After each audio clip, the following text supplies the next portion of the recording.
Alright, guys, we're back with another It's Okay to Be Smart. This video is titled, There Was No First Human. And from the picture that I saw, it was basically saying that, well, it was showing like cavemen and how we evolved. And they were saying there was no first human. Because as you know, we're always taught that, well, most people know that it was cavemen. Well, basically, it was like some kind of human per se, or marsupial, right? It didn't evolve into a caveman and so forth and so on. And now we're here. This will be interesting. Oh, almost forgot. Make sure you guys are on my Twitch, Kese Gaming, so you guys can be tuned in on these also. This is me. I'm a human. These are my parents. They're clearly humans too. My grandfather, human. My great-grandfather and great-great-grandfather, Okay. humans without a doubt. Look at But even knows. my grandfather, 185 million generations removed, not a human. He was a fish. I'm blown away. Just that chat. Just that quick. I'm blown away. Look, it makes sense, right? I've always theorized, right, about this general idea. I think it makes sense, right? We came from a fish, and then I guess I wouldn't say specifically a fish, but I do think we came from another kind of mammal that we evolved into, humans. Just like how some people say it was like apes, and then, it moved forward into cavemen and so forth and so on. Interesting. This is PBS? PBS dropping heat like this, bro? So imagine you could take a picture of every ancestor down the line and put them in a big stack. Every father's father's father's father's father's father's father's father's father's father's father's father's father. And well, that would be a very big stack, with me at the top and my fishy forefather all the way down at the bottom. Maybe we should lay this stack down on its side. That would be a little safer. As we journey back in this stack, let's pull out a few snapshots from history. 1,000 generations back, we're just a few inches in, and, well, we find a human. 10,000 generations ago, just 2 steps further, and, well, still human, but not like we'd recognize. 75,000 generations ago, that's a million and a half years back, not a human. Homo erectus. He's a straight man. Clearly, he's a straight man, right? Homo erectus. Straight That's homo. Homo erectus. Okay. Here we are just a few hundred steps back in our journey, a million and a half generations ago. Well, this ancestor, well, looks more like today's old world monkeys, but still a primate. Right. 15 million generations ago, Bro, this ancestor looks more like a tree rodent than a monkey. Let's jump all the way back to my 120 millionth great-grandparent. This is 12 kilometers back down the line. This is a decidedly non-human, non-primate, shrew-like mammal, but a rat, cute. nigga. My 165 millionth great-grandparent is not even a mammal. It's a prehistoric lizard that predates even the dinosaurs. They've got their own photo album, their own stack that joins up with ours somewhere around here. In fact, every species has their own stack that branches off somewhere down the line. Chat, I learned this in class. Like, back in high school, I learned this in class about the Plantae protista. Protista is like bacteria and stuff like that. Animalia, of course, that's the animal tree. Interesting.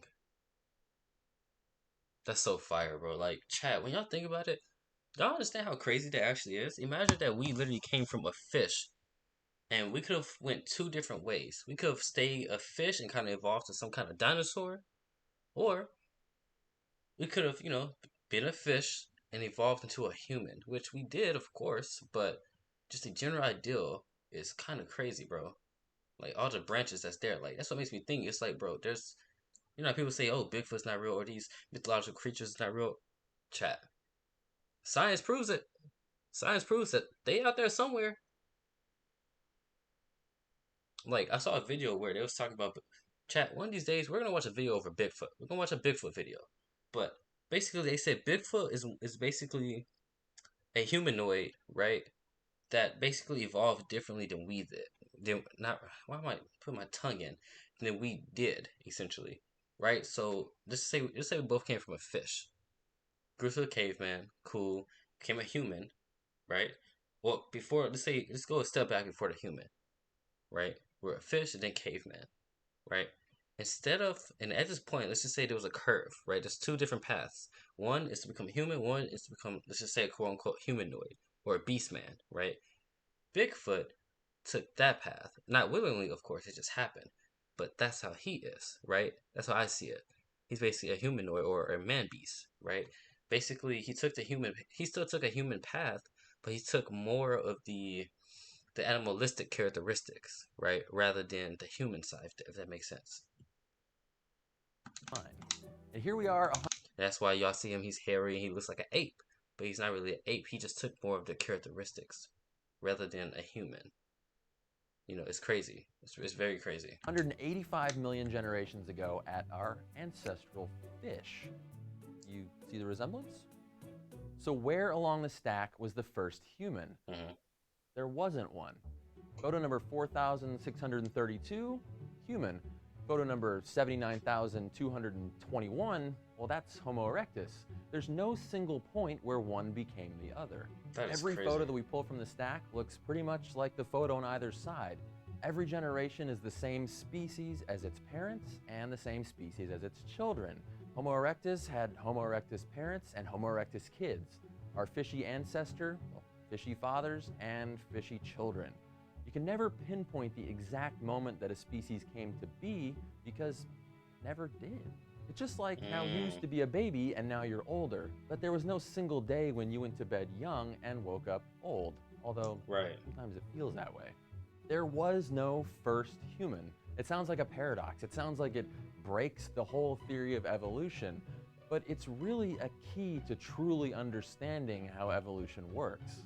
Evolution happens like a movie with frames moving by both quickly and gradually, and we often can't see the change while it's occurring. But every time we find a fossil, it's a snapshot back in time, often with thousands of frames missing in between, Right. and we're forced to reconstruct the whole film. Life is what happens in between the snapshots. Instead of a nice smooth road, this is a journey on stepping stones, and we give each one their own name. Stay curious. This journey was inspired by Richard Dawkins' book, The Magic of Reality, and there's a link down in the description. That So was why on fire. earth would anyone want to run one of those The for science fun? of How kissing. are our bodies Chat. That was fire. Bro, I love these videos. We're gonna definitely watch more of these. These are dope. I love these. This is fire. Wow, that's crazy. Chat, we're gonna watch some Bigfoot videos too. Because it makes sense, right? It literally makes scientific sense, like why Bigfoot could exist.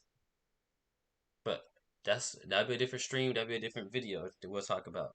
But before you guys leave, before you go, before you go, can you see the videos about to end? Excuse me. Make sure you guys follow my Twitch in my description. Keystone Gaming. Keep that in mind. That's where we do all the streams and all that good stuff. So you guys can join the community, the family, all that amazing goodness. Make sure you guys are watching watching my Twitch and also my socials for some more updates. And with that being said, yeah, we're gone.